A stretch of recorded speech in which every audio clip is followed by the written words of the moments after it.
Dr. Michael Thompson sat restrained in the cramped rear of a bustling red-dye flight from Los Angeles to New York, his blood-stained split lip a silent testament to the turmoil he had endured. Earlier that evening, his expectation of a refined, first-class journey had been brutally shattered. What began as a misunderstanding quickly spiraled into a simmering dispute, fueled by deep-seated prejudice. Michael, a distinguished surgeon known for his steady hands even after enduring 16 grueling hours in the operating room, now found himself facing a relentless enemy in the form of Karen Reynolds, a senior flight attendant whose rigid adherence to protocol masked a bitter personal vendetta rooted in old prejudices. Michael, dressed smartly in his tailored gray suit, exuded a quiet dignity despite the ache of humiliation as he clutched his pristine first-class boarding pass. The luxurious atmosphere of the cabin had given way to a maelstrom of whispers, suspicious glances, and hostile stares. On board Horizon Airways, a carrier he secretly owned, his quiet confidence was now targeted by Karen Reynolds, whose icy demeanor had long simmered beneath her. Karen, a 38-year-old veteran with sharp blue eyes and a uniform that spoke of authority, had been waiting for this moment. To her, Michael's very presence was a threat to the established order, a direct affront to the privilege she believed belonged only to those of a certain lineage. As Michael stepped into row 3, his polished shoes clicked subtly against the carpet. He slid his leather medical bag into the overhead compartment and acknowledged an elderly passenger with a courteous nod, but his interaction with Karen quickly escalated into a collision of wills. Standing near his seat, she had fixed her gaze upon him, her eyes narrowing, as if he had committed an unpardonable offense simply by existing in the space allocated to the elite. Though his reservation was impeccable, a fact confirmed by the crisp first-class ticket displayed on his phone, Karen's venomous words forced him into a humiliating demotion to the cramped confines of economy class. Her voice, cold and imperious, delivered the news like a sentence. Michael was now to endure the tight squeeze between a snoring trucker and a restless teenager, the physical discomfort barely rivaling the sting of injustice searing through his spirit. Throughout the flight, Karen's malevolence manifested in every deliberate glance and in the subtle signals exchanged with her accomplice, a young flight attendant, whose uncertain nod confirmed her savage intent. The atmosphere became electric with tension, as whispers among passengers grew louder, their indignation mixing with a palpable sense of sympathy for Michael. Despite the excruciating humiliation and physical confinement, Michael maintained a calm exterior, his face a mask of resigned determination. Beneath his composed veneer, however, the embers of anger burned fiercely, a promise of retribution as potent as it was inevitable. With every harsh word from Karen, his resolve deepened. He recalled the long, harsh days of growing up in South Los Angeles, where every slight was a battle and every victory hard-fought. Now, trapped on an airborne vessel with only the vast sky for witnesses, he vowed that this injustice would not go unanswered.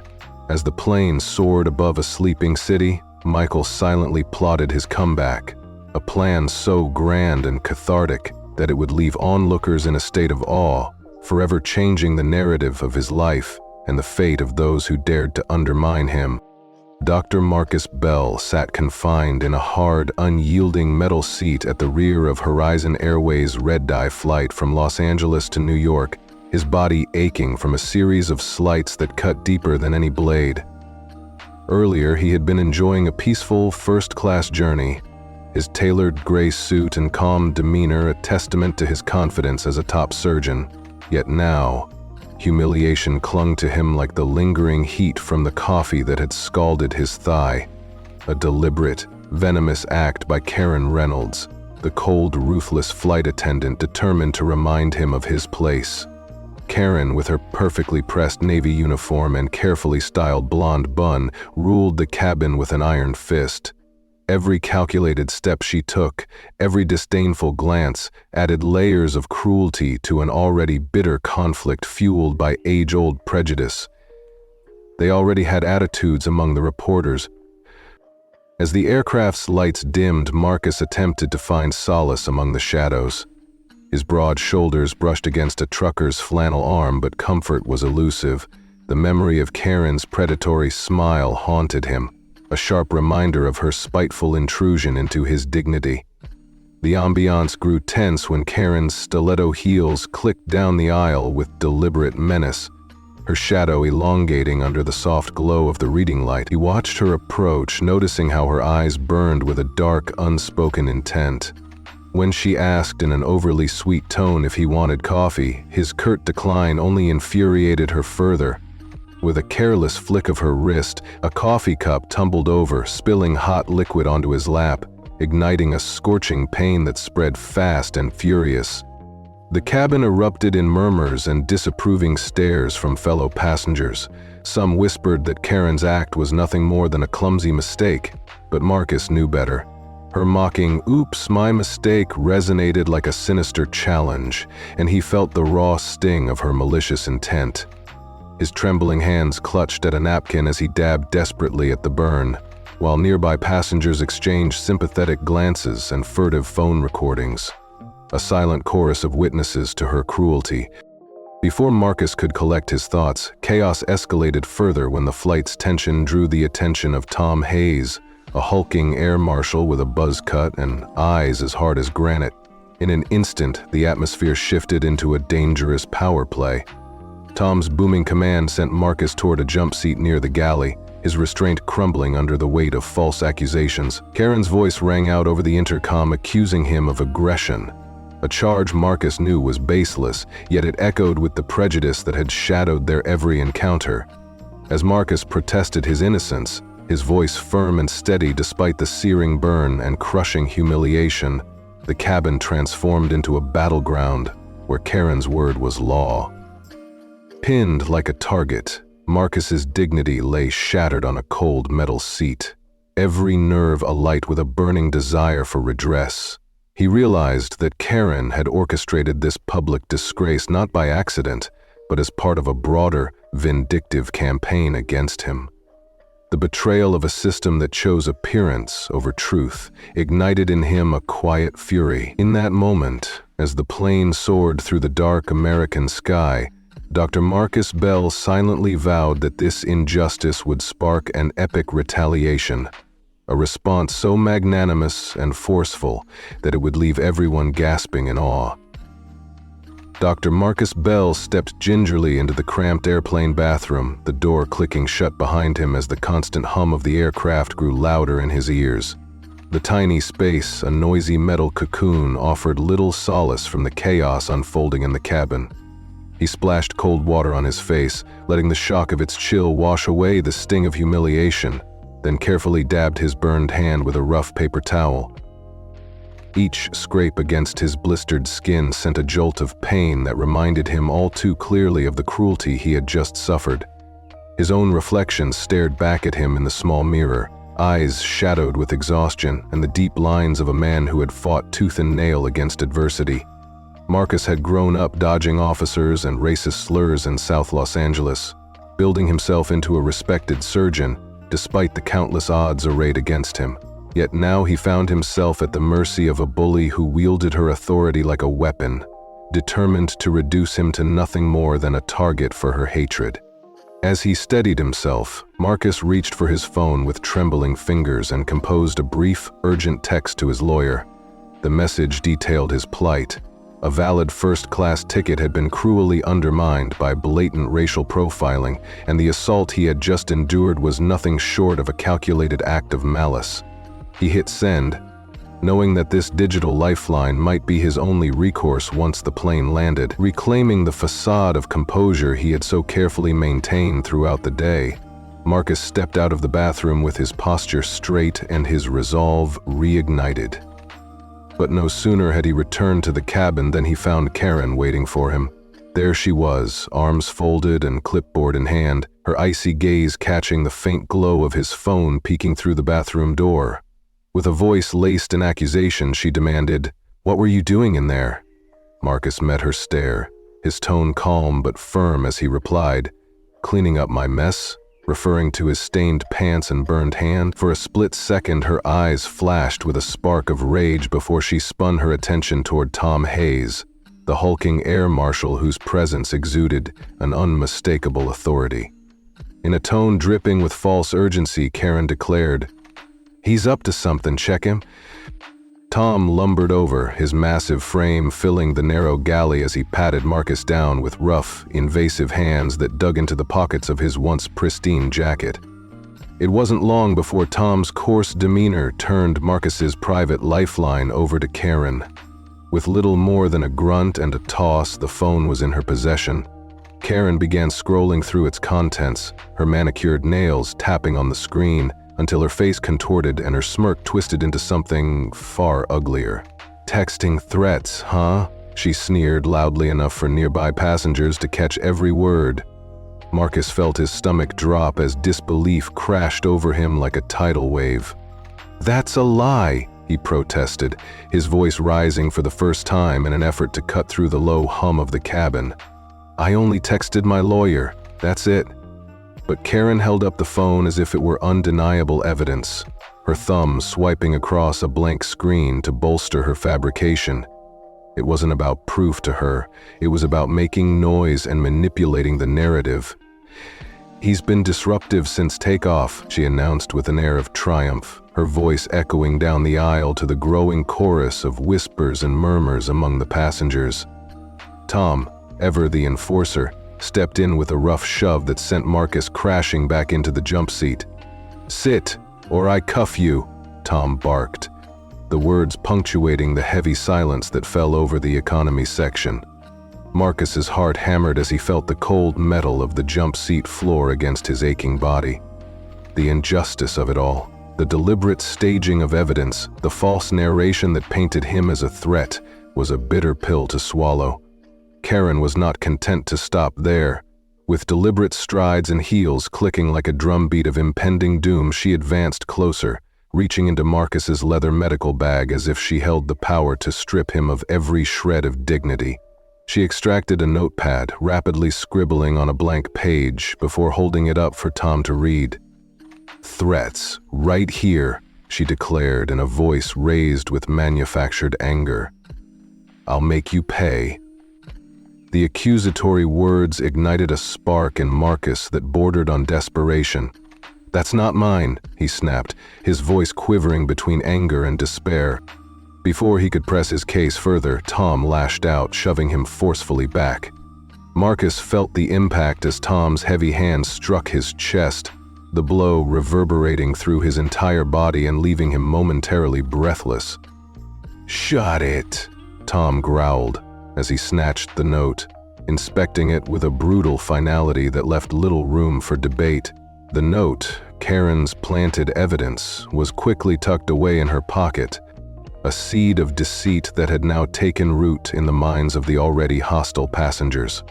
As the whispers in the cabin swelled into a cacophony of condemnation, a woman near the back hissed, "Trouble from the start," while another passenger clutching his phone muttered that Marcus should have been kicked off the flight.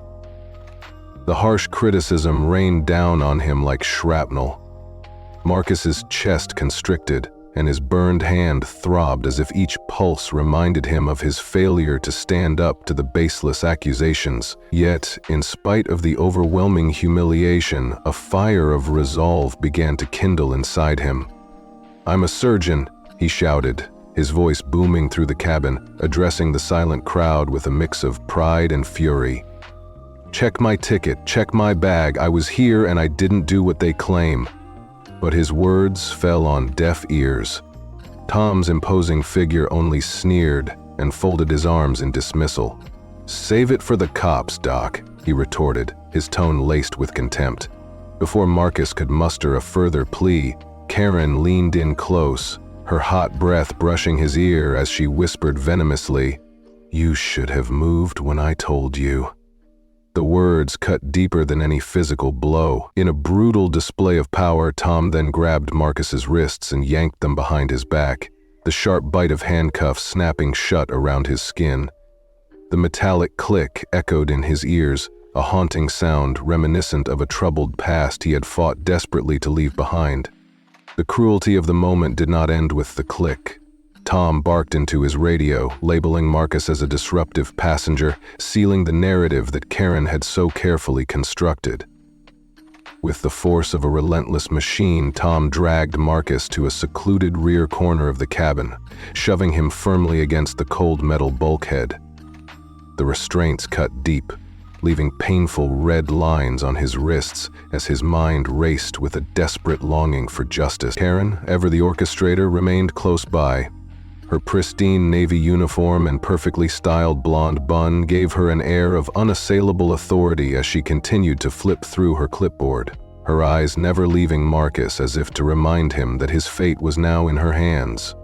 The stifling atmosphere of the cabin, combined with the oppressive darkness outside at 35,000 feet, transformed the flight into a suffocating prison of prejudice and abuse. Even as turbulence began to jolt the plane, rattling cups and waking some passengers from their uneasy sleep, Marcus's mind remained locked on the injustice of the situation. He tried to reclaim a sense of agency by sliding his phone back from his pocket. With painstaking precision, he managed to send another desperate message to his lawyer. This time entreating Horizon Flight for urgent assistance, his hope flickered like a fragile flame in the oppressive darkness, though he knew that Karen's watchful eyes might shatter it at any moment. His heart pounded, a mingled beat of fear and unyielding determination, as he awaited some sign that his message had been received, that the tide might finally begin to turn. But fate seemed to conspire against him as Karen's eyes, sharp and unforgiving, locked onto the faint glow of his screen. Without hesitation, she strode over with the force of a storm, snatched the phone from his grasp, and began scrolling through its contents with deliberate malice. "Texting again?" She mocked loudly enough for everyone to hear, her voice dripping with performance, as if this were not merely a personal vendetta, but a public spectacle. "That's not true," Marcus managed to say, rising with a surge of indignation that briefly overcame the pain coursing through his battered body. "I was just sitting here texting my lawyer." But his words fell on deaf ears. In a final, cruel act of dominance, Karen slammed his phone violently against the galley counter, the shattered screen scattering shards of glass like tiny witnesses to the injustice being perpetrated. The force of her blow left Marcus staggering backward, his vision blurring momentarily as the truth of his predicament sank in. With every calculated move, Karen had not only stripped away his dignity, but had also woven a web of lies and betrayal so intricate that even the most sympathetic onlooker might begin to question the validity of his word. As the plane continued its relentless journey through the dark night sky, the oppressive atmosphere in the cabin did little to soothe Marcus's raw, aching soul. Every turn of events, the staged note, the forged narrative of him being disruptive, the physical and emotional assault, was a deliberate act meant to humiliate him, to erase his identity as a successful, dignified man and replace it with the caricature of a troublemaker. But even in the midst of this manufactured nightmare, Marcus Bell found within himself a spark of defiance that refused to be extinguished. His thoughts raced with memories of overcoming every hardship life had thrown his way, from the slums of South Los Angeles to the sterile, hallowed halls of the operating room. Now, bound by cold metal and betrayed by a system that favored the callous over the compassionate, he silently vowed that this injustice would not be his permanent fate. In that fateful moment, as Karen's triumphant laughter mingled with the murmurs of disapproving passengers, Marcus Bell resolved to fight back. He would expose the lies, overturn the false narrative, and exact a revenge so grand and meticulous that it would leave everyone in stunned silence. His eyes, burning with a renewed intensity, scanned the faces around him, faces that bore witness to his plight, faces that had grown sympathetic to his silent struggle. And though he sat chained and battered, a target of relentless discrimination and cruelty, he knew that his story was far from over. The fight for his dignity had only just begun, and soon, when the plane finally touched down, Marcus would unleash a retribution so epic that it would forever redefine the boundaries of justice and serve as a clarion call to all who had ever suffered under the weight of racial bias. Dr. Marcus Bell's world had already been turned upside down by a calculated onslaught of cruelty and deception, but nothing could have prepared him for the brutal crescendo of violence that erupted in that final, fateful stretch of the red-eye flight. In the dim, flickering light of the cabin, as shards of his shattered phone skittered across the worn carpet like broken dreams, Tom Hayes exploded into action. With a force that stunned every passenger, Tom surged forward, his immense bulk slamming Marcus against the cold, unforgiving metal bulkhead. The resounding thud rattled Marcus's ribs, and before he could even comprehend what was happening, Tom roared, "You don't learn, do you?" His fist came crashing into Marcus's jaw, splitting his lip with a sickening, wet crack. Crimson blood burst forth, hot and coppery, dribbling down Marcus's chin as he staggered, his mind numbed by a searing pain that spread like wildfire through his skull. Gasps rose from the clustered passengers, their shock mingling with an unspeakable thrill. A rowdy voice bellowed from the back of the economy cabin, "Get him!" while a woman, emboldened by the haze of liquor, shrieked, "Teach him a lesson," as several onlookers began filming the vicious assault with their phones, the red recording lights blinking in grim testimony of the attack. Marcus's vision swam with blurred edges as his burned hand clawed desperately at the wall for balance, but Tom was relentless. In a heartless display of force, Tom grasped at Marcus's electronic collar, yanking him back against the bulkhead. The cold metal groaned under the strain as Tom sneered, "Stay down," his voice low and menacing while he drew his taser, its faint buzzing adding an eerie soundtrack to the unfolding chaos. All the while, Karen Reynolds observed with a self-satisfied smirk, her eyes cold and calculating as if savoring every moment of the destruction she had orchestrated. "Told you he's trouble," she proclaimed coolly, addressing Tom but loud enough for everyone in the cramped cabin to hear. Marcus's head swam and blood trickled into his mouth while his burned thigh throbbed painfully as he slid helplessly to the floor. He had dared to send that text, a desperate lifeline to his lawyer, a chance to prove the truth. But now it all had been twisted into a brutal assault. His phone lay in shards, his connection to justice severed by Karen's cunning manipulation, and now Tom's fist had delivered the first blow in a vicious, continuous barrage. Marcus's senses reeled as he coughed, spitting bright red blood onto the stained carpet. His sharp eyes, once filled with defiant determination, now burned with anguish as they locked onto Karen's. In that fleeting moment, despite the overwhelming pain and humiliation, a spark of fierce defiance still burned within him. He realized that Karen's assault was far more than a petty personal vendetta. It was a cold, calculated maneuver to destroy him, a man who had risen from the brutal backstreets of South Los Angeles to become a respected surgeon. But Karen's reach extended deeply into the corridors of power, and now her accomplice Tom, fueled by her lies and backed by the silent nod of approval from the jeering crowd, was determined to reduce him to nothing more than an example of what happened when someone like him dared to challenge the system. As Tom loomed over him, the taser now drawn and his gray eyes locked in stone-cold warning, he growled in a voice that brooked no argument, "One more stunt, and you're out." His words hung heavily in the air, a final ultimatum delivered with no hint of mercy.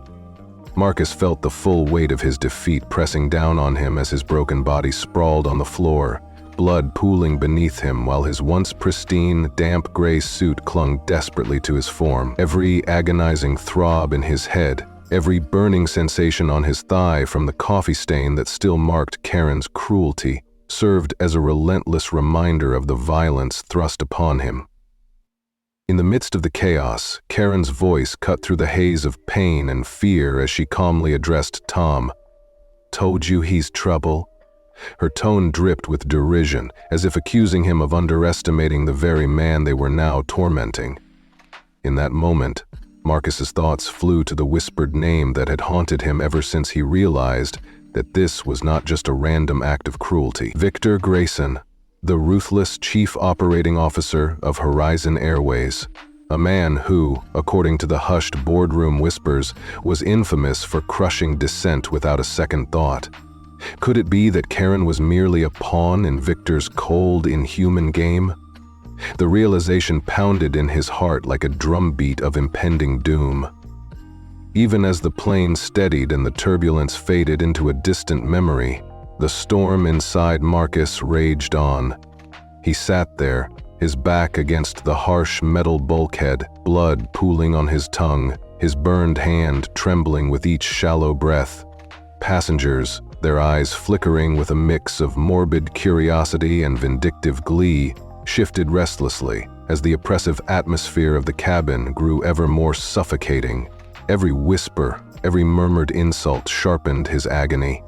He had sent that critical text, a final attempt to secure legal recourse, but it had been intercepted, his lifeline shattered along with his phone. Now, with his reputation defiled and his dignity stripped away before a jeering crowd, Marcus knew that Karen's vendetta had taken a far more sinister turn than he could have ever anticipated. With the smug satisfaction of a general surveying the battlefield, Karen adjusted her scarf and surveyed the carnage with a cold, triumphant gaze.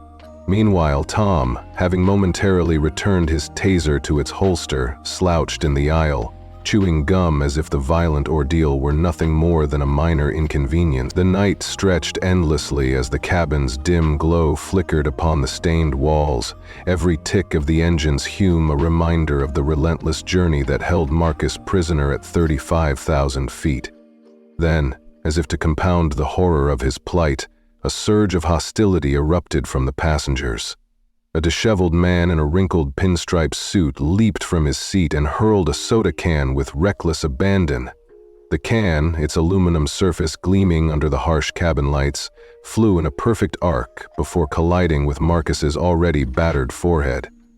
The impact split his skin open, and hot, viscous blood welled up instantly, streaming into his eye. In that brutal moment, every insult, every hateful slur that had been flung his way over the course of the flight seemed to echo in the deafening silence that followed the blow. A collective roar of derision arose as the mob indulged in their twisted satisfaction, each jeer and shout carving away at the remnants of Marcus's pride. "Take that, jerk," one drunk man bellowed, his voice thick with disdain as the attackers advanced with a frenzy. The crowd's jeers and lashing insults, thug, troublemaker, rained down like daggers, each word a testament to the racial hatred that had fueled this entire calamity. Marcus, struggling to hold on to consciousness as his senses swirled in a vortex of pain and humiliation, managed to raise his voice above the clamor. "Stop this," he cried out, his tone resolute and desperate. "Do your job," he demanded of Tom, his voice trembling with the last vestiges of strength. Yet Tom merely smirked and folded his arms in silent defiance, dismissing his plea with an offhand remark about handling the situation. Amid the pandemonium, Karen stepped forward once more, her high-heeled steps punctuating the relentless cycle of abuse. She advanced with calculated malice, her smile widening into a grotesque parody of triumph as she orchestrated the mob's next move. "Told you he's trouble," she shouted, her voice ringing out in a cruel command that further ignited the hostile fervor of the crowd. A woman in a garish floral dress, seizing the moment, flung a plastic cup toward Marcus. The container, its ice clattering against his already soaked suit, hit his shoulder with a resounding thud, drenching him anew and symbolizing the utter disregard for his suffering. Marcus's vision dimmed at the edge, his mind struggling to focus as the relentless barrage of violence and humiliation threatened to overwhelm him. He scanned the sea of faces, desperate for an ally amid the vicious tide of hate. In a glimmer of hope, he caught sight of a young teen seated a few rows ahead, his hoodie pulled low as he shakily recorded the unfolding mayhem. "Help me get this out," Marcus managed to whisper urgently, his voice barely audible over the roar of the mob. "Show the truth." For a brief moment, it appeared that the kid might be the one to rescue his shattered narrative. But Karen's predatory eyes caught the exchange. With swift, malicious precision, she lunged and snatched the teen's phone right out of his trembling hands. "No recording, troublemakers," she snapped coldly, swiftly deleting the evidence and tossing the phone back onto the teen's lap. "See? Unhinged," she declared triumphantly to Tom, ensuring that every shred of possibility for exoneration was ruthlessly crushed. Tom then advanced, his enormous presence dominating the narrow aisle as he grabbed Marcus by the collar and yanked him up forcibly. The fabric of Marcus's suit tore under the strain, adding another layer of degradation to his battered frame. "Enough," Tom growled, his tone final as he shoved Marcus back against the bulkhead once again, his body slamming with a force that reverberated through every onlooker. "You're done, Doc," he spat, his voice thick with contempt. "Cops'll sort you out when we land."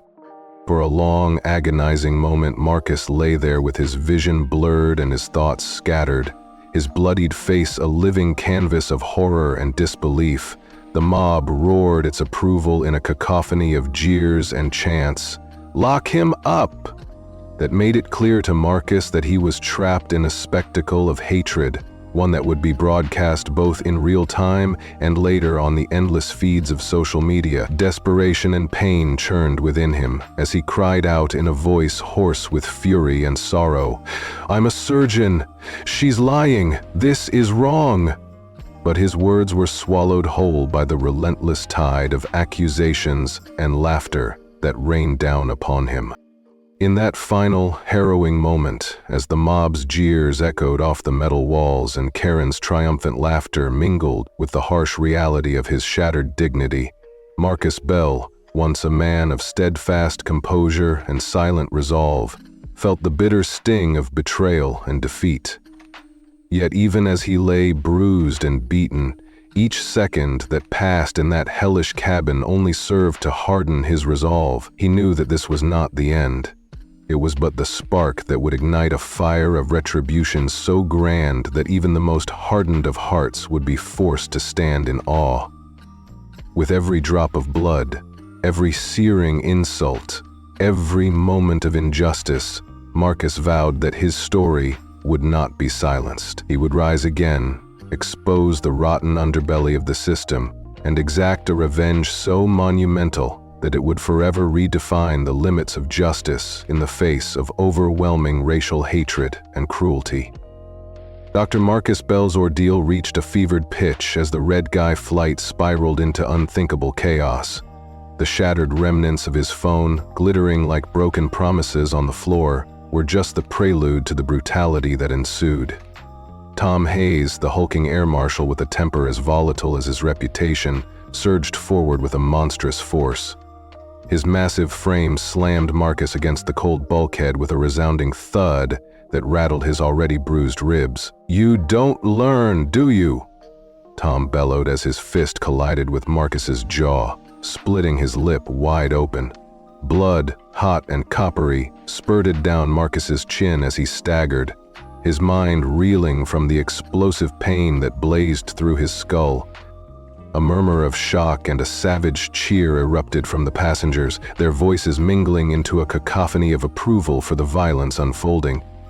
"Get him!" shouted one man, his words slurred with alcohol, while a woman in the back screamed, "Teach him a lesson!" amid a frenzy of filming with her smartphone as the red recording light blinked insistently. Marcus's vision blurred as his already scorched hand clawed desperately at the metal wall for support, but Tom, undeterred and fueled by the cruelty that had been fanned into flame by Karen Reynolds, tightened his grip on Marcus's electronic collar and mercilessly yanked him back. The cold metal groaned under the strain as Tom growled, "Stay down, or I light you up," his voice low and final as he brandished his taser with a faint, sinister buzz. Karen Reynolds, ever the puppet master of this debacle, laughed, a sharp, brittle sound that cut through the chaos like shattered glass. With every step, her heels clicked against the narrow aisle as she returned to the galley with absolute control. "Keep dreaming," she muttered scornfully, the taunt drifting back to Marcus and slicing deeper than any physical blow. The once rowdy mob slowly calmed, their shouts diminishing to murmurs, yet their eyes remained fixed on Marcus with predatory intent. He had believed the teen's recording could have been his lifeline, a crack in Karen's armor that might expose the truth. But she had slammed that hope shut with ruthless efficiency. Victor Grayson's name, the cold, calculating chief operating officer of Horizon Airways, loomed as a ghost in Karen's laughter, reminding Marcus that this was not merely personal spite, but a well-oiled machine of corruption. Marcus's battered body, soaked in blood and sweat, now bore every mark of the vicious onslaught. His split lip and gaping wound on his forehead throbbed with every heartbeat, while his burned thigh throbbed painfully beneath a damp, stained gray suit that spoke of earlier coffee assaults. His wrists, already raw from the cuffs, ached under the pressure of red welts that dug into his skin. Despite the pain and humiliation, Marcus's eyes burned with a defiant light as he scanned the hostile crowd, desperate for any fissure in the wall of hatred that surrounded him. He knew that every move he made was being manipulated by Karen, turning even his attempt to send a lifeline to his lawyer into ammunition for her narrative. In the midst of this savage turmoil, a sudden, gut-wrenching groan cut through the ambient hum of the plane. Marcus's sharp surgeon instincts flared as he caught sight of a middle-aged man in a faded denim jacket, clutching his chest and collapsing in a seat a few rows ahead. The man's face, slick with sweat and drained of color, betrayed the unmistakable signs of a heart attack. Panic rippled through the passengers as the man's wife cried out in distress, urging someone to help as her tears mingled with desperate pleas. In that moment, Marcus's survival instincts and professional duty fused into one, a chance to reclaim some semblance of honor amid the unfolding horror. Ignoring the searing pain in his burned thigh and the brutal echoes of the mob's jeers, Marcus staggered to his feet. "I'm a surgeon, let me through!"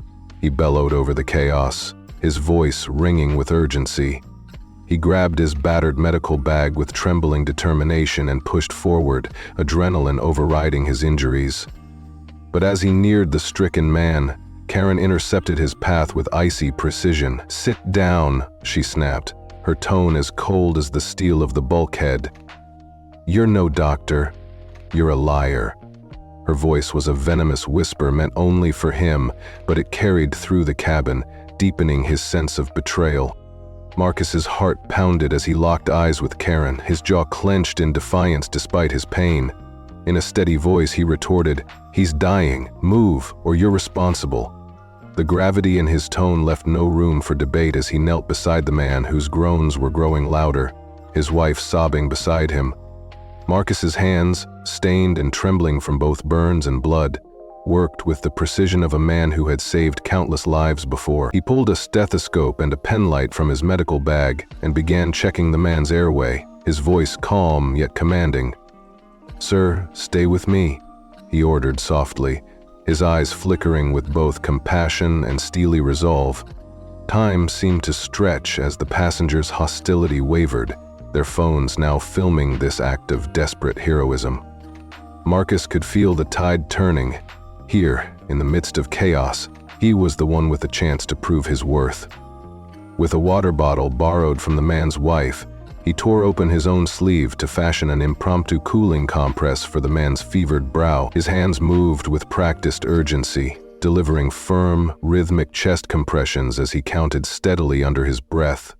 The atmosphere in the cabin held its breath as the victim coughed, a ragged, desperate sound, and then, slowly, his color began to return, a faint pink creeping over his ashen skin. "He's through the worst," Marcus declared loudly, his voice triumphant as he checked the man's pulse. "He needs a hospital soon, but he'll make it." A ripple of awe passed through the crowd, their earlier jeers softening into murmurs of reluctant admiration. For one shining moment, It appeared that Marcus's heroic act might undo the dehumanizing narrative that Karen had so meticulously crafted. The wife clutched his arm in a trembling embrace, tears of gratitude mingling with the anguish of the ordeal, while a few passengers began to applaud his intervention. Yet, as triumph surged inside him like a spark of hope, Karen Reynolds stepped forward once more, her heels clicking ominously on the floor as she confronted him. Her eyes, cold and calculating, narrowed into a predatory glare as she accused him in a tone dripping with feigned shock. "He assaulted that man," she declared, her voice performative as she tossed the accusation into the air. "I saw it all. I know what you did." The accusation was a dagger aimed at shattering the fragile admiration Marcus had just earned from the crowd. Marcus's stomach dropped, his moment of victory turning bitter as the crowd's mood shifted with startling speed. A pinstripe-suited executive from earlier roared that Marcus was a fraud, and a woman in a garish floral dress still fuming from her earlier cup-throwing screamed, "Lock him up!" Before Marcus could muster a reply, Tom Hayes reappeared, his massive hand seizing Marcus's collar and yanking him forcefully toward the bulkhead once more. "You're done, Doc," Tom growled, his voice laden with finality as he snapped the cuffs back on with a metallic bite that dug into Marcus's flesh. The once righteous clamor of the crowd now turned vicious. Passengers jeered and shouted, their phones capturing every degrading moment as the narrative was ruthlessly flipped on its head by Karen's lies. "He's a doctor, he's a fraud," they chanted, their voices a venomous tide that threatened to drown Marcus's protestations. His once celebrated act of saving a life was now being recast as a monstrous crime, spun by Karen's slick manipulation and backed by the brute force of Tom's authority. Marcus's voice, hoarse and raw with desperation, rang out over the din. "I'm a doctor, I saved his life," he cried, his tone trembling with both fury and hopelessness, but his words were swallowed by the overwhelming jeers of a mob determined to see him punished. Karen's clipboard clutched in hand, her blonde bun gleaming under the harsh cabin light, she retreated to the galley after broadcasting a stern message over the intercom. "Captain, we have an emergency. Violent passenger. Detain him immediately." Her voice crackled coldly, sealing Marcus's fate as the plane began its emergency descent toward Denver. Bound by the tight steel cuffs, his body battered and broken, Marcus slumped against the cold, unforgiving bulkhead of Horizon Airways' red-eye flight. His suit, once crisp and immaculate, hung in disarray, stained with blood, sweat, and the dark marks of Karen Reynolds' ruthless vendetta. The engines droned a relentless lullaby as the aircraft dropped from 35,000 feet, every jolt of turbulence a cruel reminder of his helplessness. In the midst of this orchestrated nightmare, the name Victor Grayson loomed like a specter, a puppet master pulling invisible strings, directing the very forces that conspired against him. As the cabin settled into a grim silence punctuated only by the rhythmic clicking of seatbelts and the hushed murmurs of the remaining onlookers, Marcus's eyes locked onto Karen's one final time. There was defiance in his gaze, a promise that even as he sat battered and bound, this was not the end of his story. His body ached, his pride had been shattered, and his trust in a system that should have protected him was irreparably broken.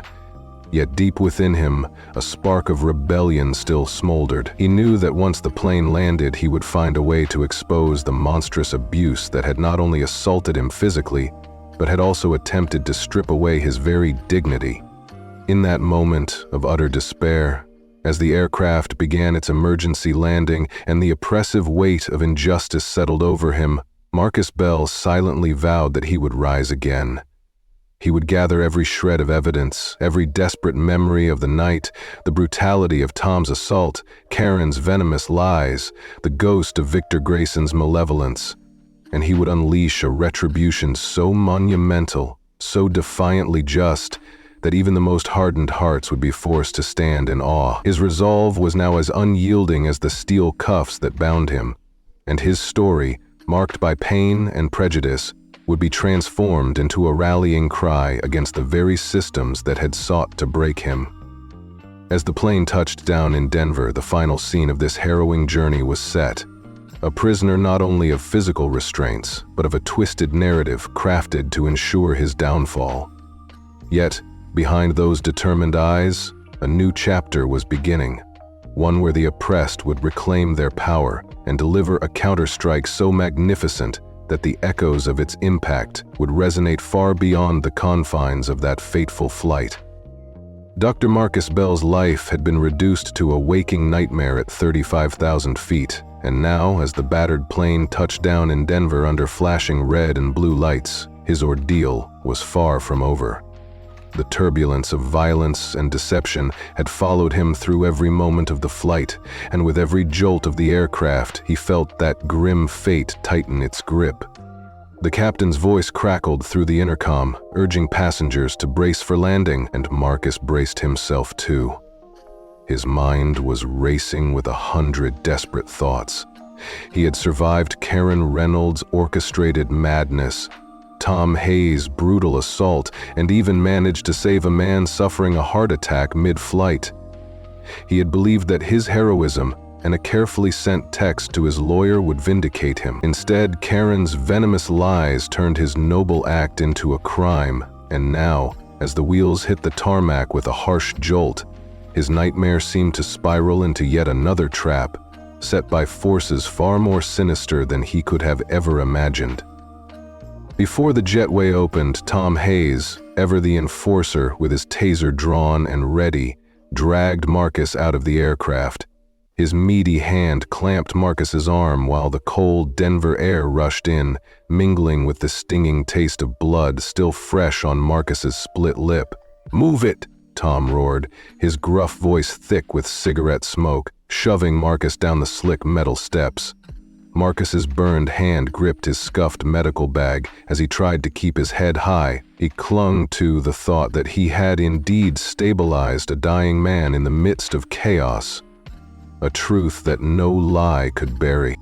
Almost immediately, the reality of the situation crashed over him. A group of 6 local cops in black vests swarmed the jetway, their boots pounding loudly on the wet pavement and their expressions set in suspicion. One wiry cop, his crew cut sharp and attitude sharper still, slammed Marcus to the ground so hard that the asphalt bit into his torn suit, and jarring pain lanced through his already wounded thigh.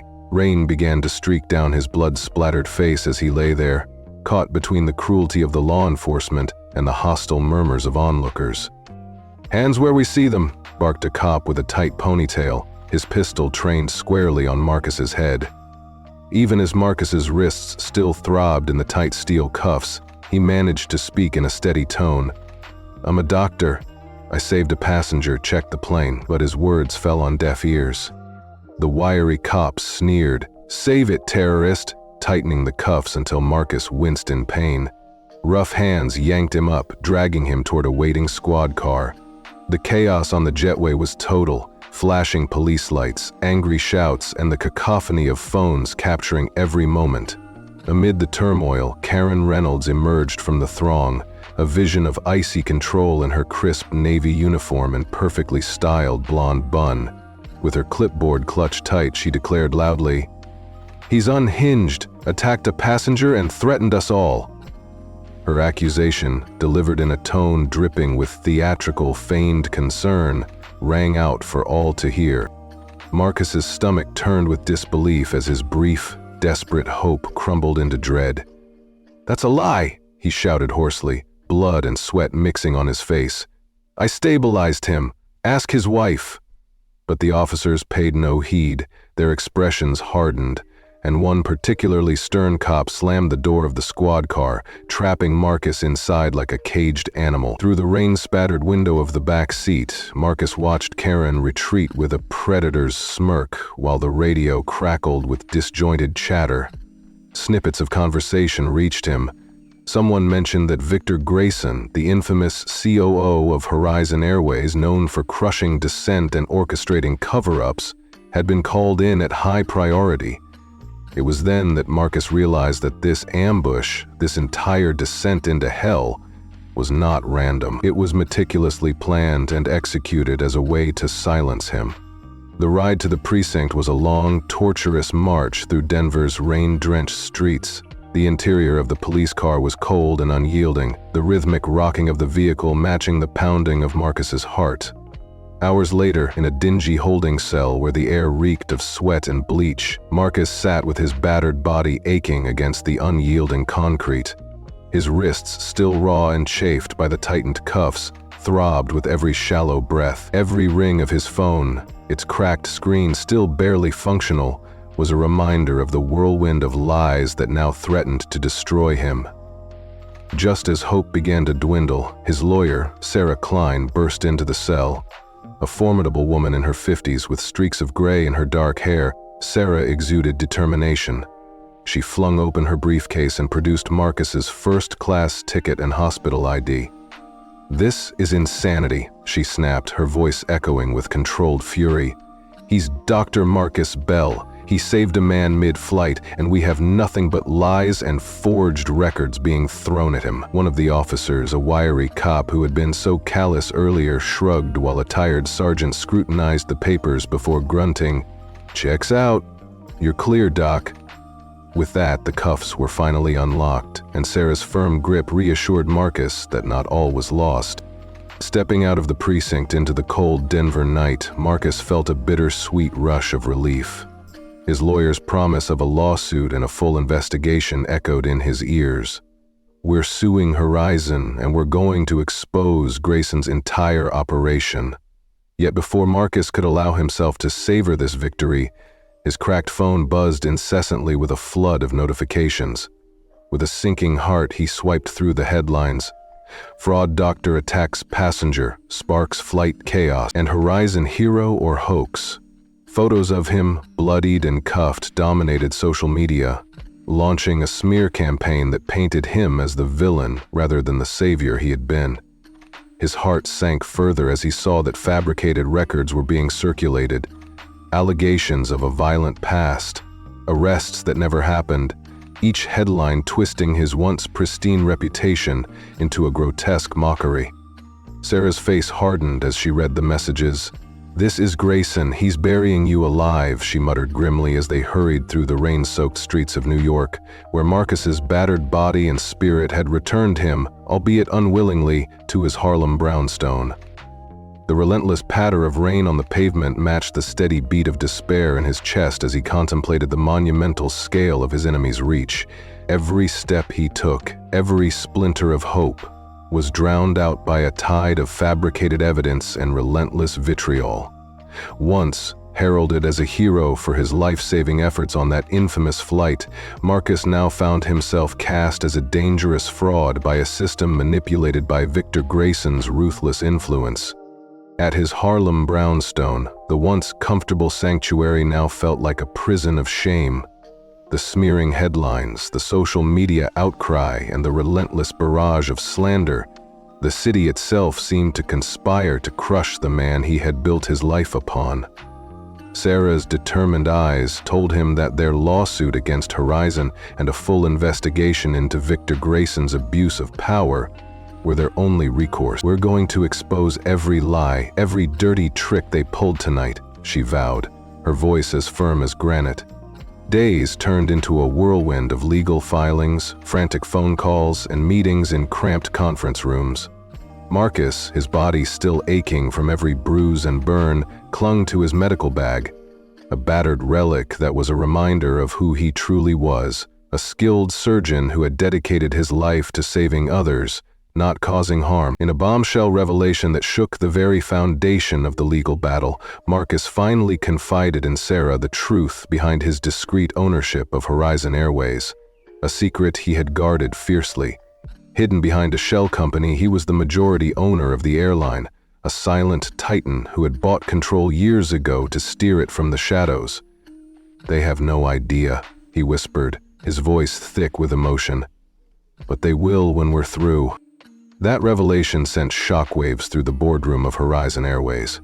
As legal notices and ownership papers, undeniably notarized and stamped with his signature, surfaced, the tide began to turn.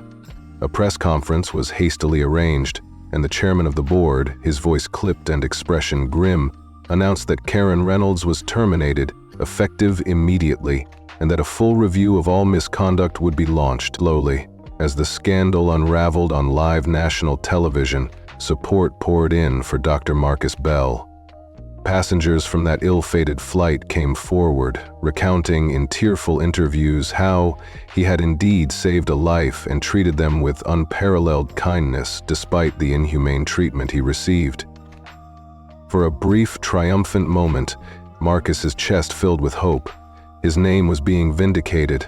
Social media exploded with hashtags like Justice for Dr. Bell and Hero Not Hoax, and soon, even mainstream media couldn't ignore the glaring injustice perpetrated by Victor Grayson's empire. Yet, just as Marcus began to believe that his long, arduous battle might finally be turning in his favor, his phone buzzed with a breaking news alert that sent a fresh shudder down his spine. The screen displayed one final, savage headline, and with it, a gut-punch revelation. The smearing campaign was far from over. The fabricated documents, fabricated arrests, and the relentless defamation were only the beginning of Victor Grayson's counterstrike, a calculated, nationwide assault on his very identity. In that rain-drenched moment on the New York streets, as he stood amidst a downpour that seemed to weep for his shattered reputation, Marcus Bell realized that he was now at war. The betrayal, the brutality, and the racial hatred that had been so intricately woven into the fabric of that fateful flight had morphed into a full-blown conspiracy. A conspiracy designed by powerful forces determined to crush him entirely. Yet even as his hope flickered like a dying ember, a fire was ignited deep within him, a fire of vengeance and unyielding determination. He would not be silenced. He would not be broken.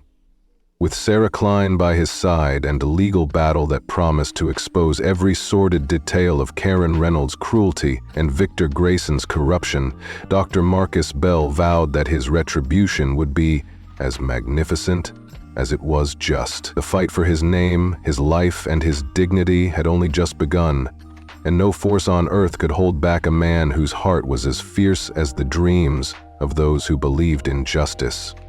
Dr. Franklin Hayes sat in the belly of Horizon Airways' Red Dive flight, a man who had once commanded respect in the operating room, but now found himself trapped in a horror show at 35,000 feet. His battered body, reeking of burned coffee and blood, told a story of racial hatred and cruel injustice that would make even the hardest hearts weep. From the moment Karen Reynolds, a vindictive flight attendant with icy blue eyes and a scornful smile, decided that he did not belong in first class, everything spiraled into chaos. Karen's venom had been steeped in years of prejudice, and she unleashed it with every sneer, every counterfeit accusation. By the time Dr. Hayes, in his crisp gray suit, had been forced into the cramped confines of economy, humiliation had already stamped its cruel mark upon him, cutting as deep as the coffee that had burned his thigh and the soda can that shattered his peace.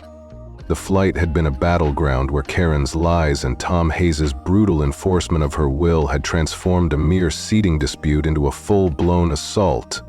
When Tom's massive fists had collided with Dr. Hayes' jaw, splitting his lip, the cabin erupted. Passengers cheered and jeered in a frenzy as the red recording light on their phones flashed like a warning beacon. But Dr. Hayes was not one to fold easily, even as his body screamed in protest.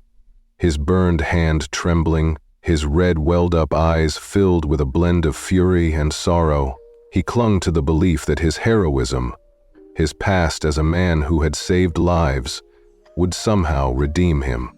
Mid-flight, in a desperate bid to reclaim his dignity, Dr. Hayes had rushed to aid a man suffering a heart attack. With the focus and determination honed by years in the OR, he knelt beside the stricken passenger and worked tirelessly to stabilize him. For a brief, shining moment, the hostile mob softened into whispers of awe. The victim's wife sobbed with gratitude. and some even began to applaud his skill. Dr. Hayes felt a spark of hope that his actions would clear the murky web of lies spun around him by Karen Reynolds and her ruthless cohorts. Yet, that hope was cruelly snuffed out as Karen, ever the consummate manipulator, twisted his life-saving deed into an accusation of assault. With Tom Hayes once again brandishing his taser and Karen's voice booming over the intercom, Dr. Hayes was recast as a violent menace rather than the caring surgeon he truly was. When the plane finally descended toward Denver, the tension only escalated. The wheels hit the tarmac with a jolt that seemed to shake his very soul, and before he could catch his breath, a throng of local cops in black vests swarmed the jetway. In the chaos that followed, officers slammed him to the wet tarmac, his suit torn and his burned thigh screaming with agony. Rain pelted down as a wiry cop bellowed, "Hands where we see them," and despite his trembling protest that he had saved a man's life, Dr. Hayes was hauled into a squad car. Karen's piercing accusation rang out in the cold Denver air. She claimed that he had assaulted the passenger and endangered everyone on board. Inside the dim confines of the police car, every jolt of the ride was a stab to his pride. It wasn't long before his lawyer, Sarah Klein, a resolute woman in her 50s with streaks of gray and a fierce determination, busted into his holding cell. With a flurry of documents in hand, she proved his identity and his heroism, showing his first-class ticket and hospital ID to clear him. "He's Dr. Franklin Hayes," she declared, "and he saved a life mid-flight." For a fleeting moment, relief washed over him as the cuffs were finally unlocked, and the officers grudgingly allowed him to leave the precinct. But freedom, it turned out, was an illusion. No sooner had he stepped out into the rain-soaked night of Denver than a new nightmare unfolded. His cracked phone buzzed with notifications. Headlines screamed out, "Fraud doctor attacks passenger. Horizon hero or hoax?" Photos of him, bloodied and cuffed, fueled a ferocious smear campaign. Fabricated documents began to surface online, a bogus arrest from 2005 that painted him as a violent criminal. Behind it all, Victor Grayson, the silver-haired, cold, blue-eyed COO of Horizon Airways, was orchestrating the chaos. Grayson's slick appearance and tailored suit were as intimidating as a shark in a business suit, and his public pronouncement that Dr. Hayes' ownership was under review because of a troubling past sent shockwaves through the media. In a New York courtroom, Dr. Hayes, now in a crisp black suit that barely concealed his lingering injuries, faced the aftermath of Grayson's devious plot. The crooked cop who had planted the fake assault charge was compelled to confess on the stand that Victor Grayson had bribed him with $10,000 to fabricate a history of violence against Dr. Hayes. With Sarah Klein's relentless advocacy and the undeniable evidence of his heroism, the very act of saving a man's life mid-flight, justice began to glimmer through the oppressive darkness. The judge dismissed the case, and for a moment it seemed that Dr. Hayes had reclaimed his honor. But the victory was bittersweet. As Dr. Hayes left the courtroom, his lawyer's reassuring hand on his shoulder, he found that the digital battlefield was far from over. His phone, battered yet functional, lit up with a vicious barrage of notifications. Headline after headline twisted his once sterling reputation into that of a dangerous fraud, stoking the fires of a nationwide conspiracy. Social media erupted with hashtags like Horizon Hustler and Fraud Doctor, and photos of him in his blood-soaked, torn suit painted him as the villain. Even worse, fabricated records began to accuse him of coercing law enforcement and engaging in violent behavior. Lies so outrageous that they could only have been conceived by someone with a vendetta. Then came the final, crushing blow. Out of the blue, a mob assembled under the streetlights outside his Harlem brownstone. The hateful chants, laced with racial slurs and carried on the voices of enraged locals, turned the public's simmering discontent into open hostility. A drunken man hurled a brick through his window, shattering the glass and sending dangerous shards scattering on the hardwood floor inside. As Dr. Hayes lunged for the door, locking it behind him in a desperate bid for safety, Sarah's frantic voice came over the phone. "Call security, Franklin. This is Grayson's doing." The mob's roars, their signs scrawled with crude insults like thug doctor and liar in scrubs, pounded at the walls of his home. Inside his brownstone, chaos reigned. The hospital that had once been a sanctuary, his place of healing and hope, was now being attacked by protesters incited by Grayson's venom. Windows of Harlem General were smashed, and the building that had been his professional haven transformed into a war zone under the influence of a corrupt corporate machine. Dr. Hayes scrambled to barricade his office with a heavy desk, his burned hand trembling as he secured the door. Outside, the mob's anger surged like a tidal wave. There were shouts of "Get out, fraud!" and the heavy pounding of fists against the structure.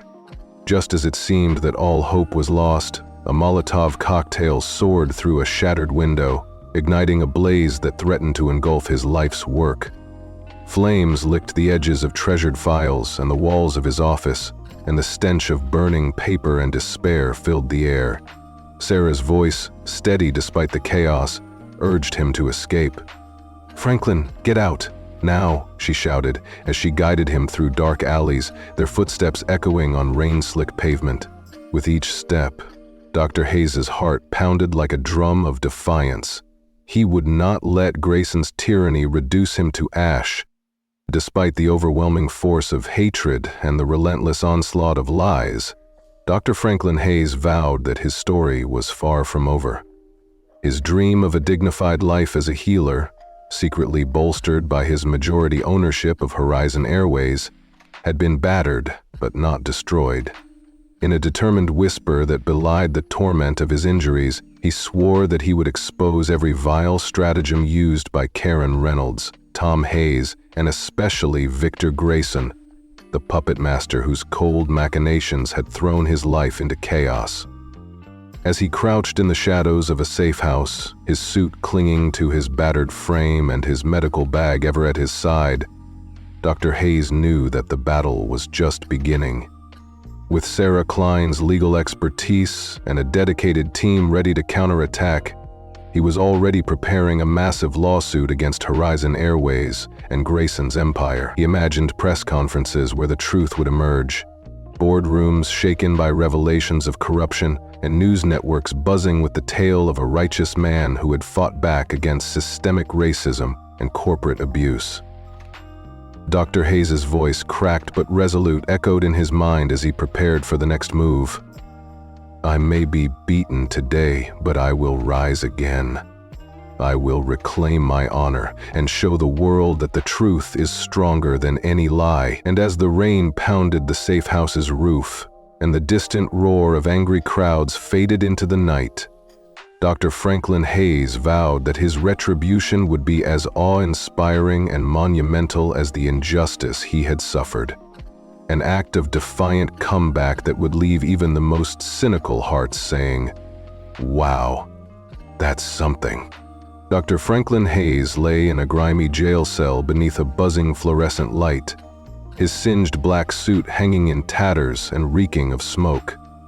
His burned thigh throbbed relentlessly beneath the charred fabric, while ash streaked his face and the gash on his forehead pulsed with every heartbeat.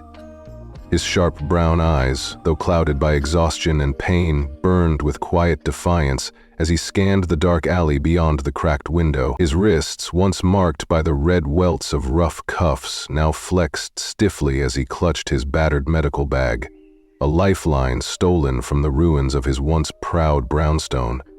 Sarah Klein paced beside him, her gray-streaked hair wild and her voice low but determined. "We've got the cops taped, Franklin. Nathan was set up by Grayson and his deceit is now exposed," she declared, clutching a burner phone that was their last link to the outside world. Yet even as Sarah's words offered a glimmer of hope, the toll of betrayal and brutality weighed heavily. The mob's roar from outside still echoed like a chilling mantra in Franklin's skull, a constant reminder that Victor Grayson's machine had burned his life to ash. In that moment, the safe house became a bunker, a refuge of bare walls and a flickering bulb amid the chaos. Standing unsteadily but resolutely, Franklin clenched his jaw and whispered, "Horizons are mine, and we will rally the board to end this injustice." Sarah nodded vigorously as she dialed her contacts, her fingers flying over the keys. Their network of allies, loyal to Franklin's secret ownership of Horizon Airways, was gathering crucial evidence. Leaked files, damning emails, and proof of Grayson's bribes to corrupt officers. Her contacts confirmed every sordid detail, and soon the burner buzzed with urgent messages. Hours stretched into a tense wait in that cramped cell. Then a cold jolt of betrayal shattered Franklin's fragile hope. A news alert flashed on Sarah's laptop, and his eyes widened in disbelief as Victor Grayson's silver hair and piercing blue eyes smirked back from the screen. The board had voted unanimously to remove Dr. Carter as majority owner, though Franklin had fought so hard to reclaim his life and his airline. Grayson's lies had rewritten his past, his ownership dissolved in a heartbeat. Before he could absorb the news, sirens wailed outside and the cell door banged open. 2 guards entered, one lanky man with a pockmarked face, murmuring venomously, "Grayson says hi," and a stocky brute twirling a baton. Franklin's pulse spiked as he tried to rise, defiant despite the cuffs biting into his wrists. The guards attacked with ruthless precision. The pockmarked guard swung his fist at Franklin's jaw, sending blood spraying and his head lurching back against the cold concrete. The brute followed with a hard baton strike to his ribs, and violent kicks rained down as slurs of troublemaker and fraud echoed in the dim cell.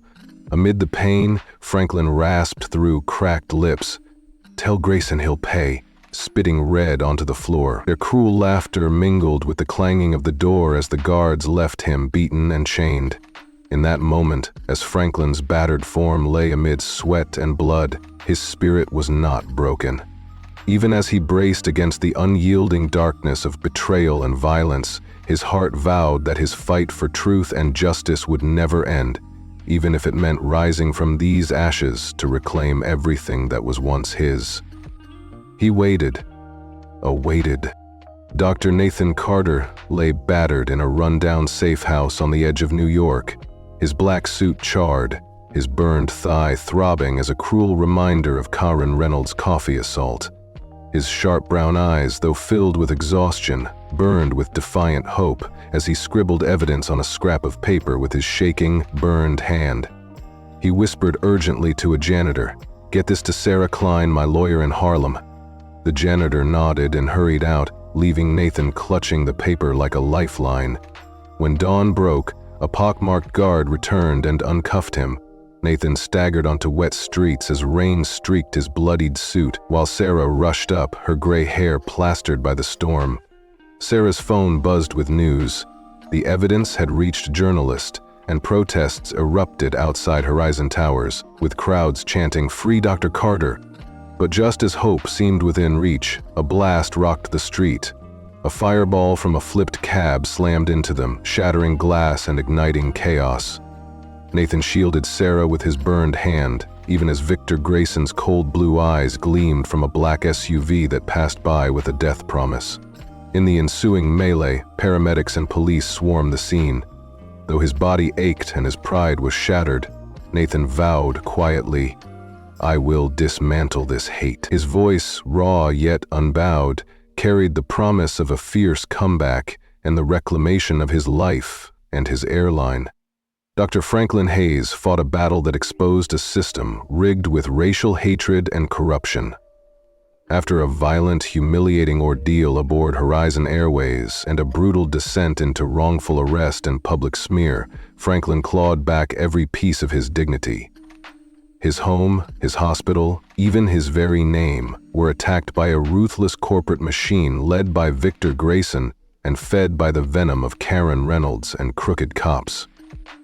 Yet even as his burned thigh throbbed with pain and his black suit lay tattered from explosives and brutal beatings, Franklin refused to be broken. In the dark aftermath, in a makeshift safe house, his spirit burned brighter than ever. With Sarah Klein rallying loyal board members and leaked emails exposing Grayson's treachery, Franklin transformed his defeat into a strategic counterstrike. In a dramatic press conference, his forged ownership papers and undeniable evidence turned the tide, calling out corruption on live TV. Now, as the streets buzz with voices demanding justice and a new dawn for Horizon Airways, Franklin's message resonates. How would you face a system rigged against you? Silently endure or fiercely resist? Drop your thoughts below, hit like if this tale fired you up, and subscribe for more real stories. Share this with anyone who needs that spark to keep pushing for a world where courage, truth, and justice prevail.